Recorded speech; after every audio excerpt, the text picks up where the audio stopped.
അല്ലല്ലോ വിഷയം. ആരും അറിയാതെ ആരോടും പറയാതെ എഗ്രിമെന്റ് വെച്ചു. പാർട്ടിയുടെ കേന്ദ്ര നേതൃത്വം CPM-ന്റെ അറിഞ്ഞിട്ടില്ല, സംസ്ഥാന നേതൃത്വം അറിഞ്ഞിട്ടില്ല, ഘടകകക്ഷികൾ ആരും അറിഞ്ഞിട്ടില്ല, ഇടതുമുന്നണിയിൽ ചർച്ച ചെയ്തിട്ടില്ല, മന്ത്രിസഭയിൽ ചർച്ച ചെയ്തിട്ടില്ല. മന്ത്രിസഭയിൽ കബളിപ്പിക്കൂടി ചെയ്തു. 16-ാം തീയതി ഒപ്പുവെച്ച് മന്ത്രിസഭയിൽ വന്നിരുന്ന് മറ്റു മന്ത്രിമാർ ഇതിനെ എതിർത്തപ്പോൾ ഒപ്പുവെച്ച കാര്യം പോലും മറച്ചുവെച്ചു. അപ്പൊ കൂടെയുള്ള എല്ലാവരെയും കബളിപ്പിക്കും. ഇപ്പൊ ഇന്നലെ വെളിവായി, ഇന്നലെ കേന്ദ്ര വിദ്യാഭ്യാസ സെക്രട്ടറി വെളിപ്പെടുത്തിയതെന്താ?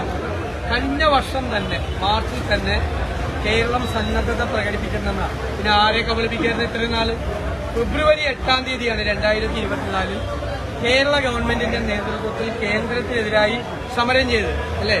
പാർലമെന്റ് ഇലക്ഷന് മുമ്പ്.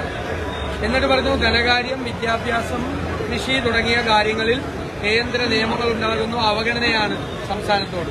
ഡൽഹി മുഖ്യമന്ത്രി കെജ്രിവാളിനെ വിളിച്ചു പ്രസംഗിപ്പിച്ചു. പഞ്ചാബ് മുഖ്യമന്ത്രി പറഞ്ഞു, ഫാറൂഖ് അബ്ദുള്ള വന്നു, മറ്റു നേതാക്കളൊക്കെ വന്നവരെ അവരെല്ലാം കബളിപ്പിച്ചുകൊണ്ട് ഫെബ്രുവരി 8-ാം തീയതി ഡൽഹിയിൽ ഈ സമരം നടത്തിയിട്ട് മാർച്ചിൽ പോയി കേന്ദ്രത്തിനോട് ഇതിൽ ഒപ്പുവയ്ക്കാമെന്ന് പറഞ്ഞു. അതാണ് ഇപ്പോഴത്തെ വെളിവായിരിക്കും. ഇതെന്താണ് കബളിപ്പിക്കുന്നത്? മുഖ്യമന്ത്രി പ്രധാനമന്ത്രിയെയും ആഭ്യന്തരമന്ത്രിയെയും കണ്ടതിന് ശേഷം എന്തു മാറ്റമാണ് പെട്ടെന്ന് ആരും അറിയാതെ? അതാണ് സംഭവം, അത്രയേ ഉള്ളൂ. ആരും അറിയാതെ എന്തുകൊണ്ട് എഗ്രിമെന്റ് വെച്ചു? അതിനാണ് തുറന്നു പറയേണ്ടത്. ഞങ്ങളുടെ ഒരു ആരോപണമുണ്ട്, BJP-യും CPM-ഉം തമ്മിലുള്ള ഒരു അവിഹിതമായ ബാന്ധവമുണ്ട്.